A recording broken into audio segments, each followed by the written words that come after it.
Hello chers élèves, donc aujourd'hui nous allons parler de la manière d'utiliser le cosinus, le sinus ou la tangente pour déterminer un angle. Alors rappelez-vous que le cosinus, sinus, tangente, ça sert en fait à calculer ou des angles ou alors des longueurs. En tout cas, ce sont des outils qui peuvent aider dans ce domaine. Alors on a un exemple ici, le triangle IJK, qui est un triangle rectangle en J. On connaît IJ et on connaît IK. La question qu'on nous pose, c'est déterminer JIK.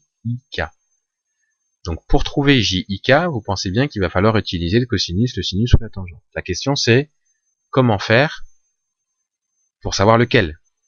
Alors au brouillon, là je vous ai bien marqué au brouillon, c'est pas quelque chose que vous allez écrire sur votre feuille, mais c'est au brouillon, ce qu'il faudrait faire c'est quoi? C'est se demander d'abord au niveau des angles, qu'est-ce que je connais?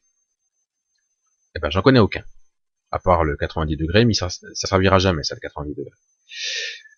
Donc si on n'en connaît pas, on se pose la question, mais qu'est-ce qu'on voudrait obtenir? Eh bien on nous demande ici de trouver JIK. Donc on peut dire qu'on peut marquer JIK ici parce que c'est l'angle que l'on cherche. Donc on cherche JIK. Est-ce qu'on connaît des côtés maintenant? Alors on connaît IJ et on connaît IK. Et là on va se poser la question, par rapport à l'angle que j'ai noté ici, donc celui-là, IJ et IK, c'est quoi? C'est le côté opposé, c'est le côté adjacent ou c'est l'hypoténuse? Regardez, IJ, c'est un des deux côtés qui forment l'angle, mais on voit bien que c'est pas l'hypoténuse. Donc on peut dire que c'est le côté adjacent. Donc on connaît le côté adjacent.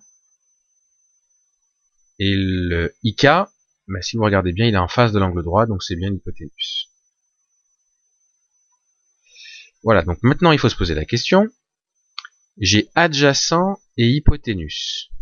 Donc dans ma formule là que j'ai réécrite ici, dans laquelle j'ai à la fois le côté adjacent et l'hypoténuse. Autrement dit AH.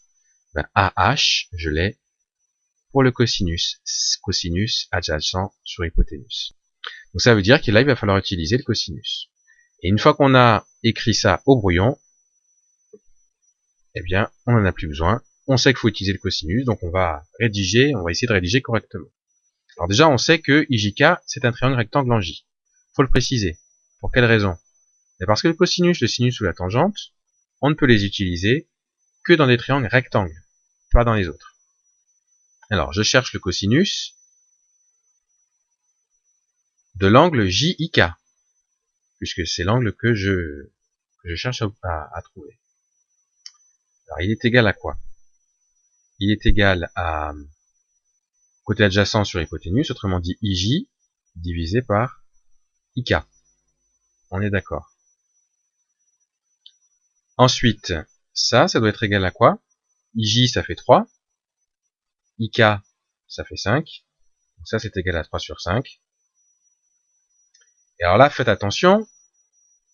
Il faut prendre la calculatrice, changer de ligne.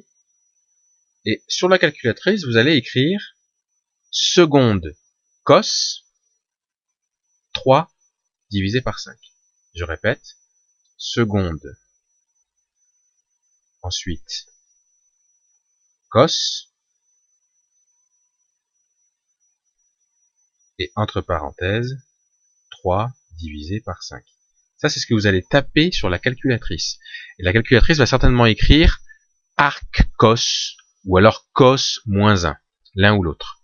Quand vous allez écrire ça, la calculatrice va vous trouver quelque chose autour de 53 degrés. Alors là, j'ai pas le signe environ égal, donc vous marquerez le signe environ égal, puisque là, c'est une approximation qu'on va faire. Mais qu'est-ce qu'on a trouvé, en fait? Qu'est-ce que la calculatrice nous donne? C'est, en fait, l'angle JIK, et elle dit que c'est environ égal à 53 degrés si on arrondit à l'unité.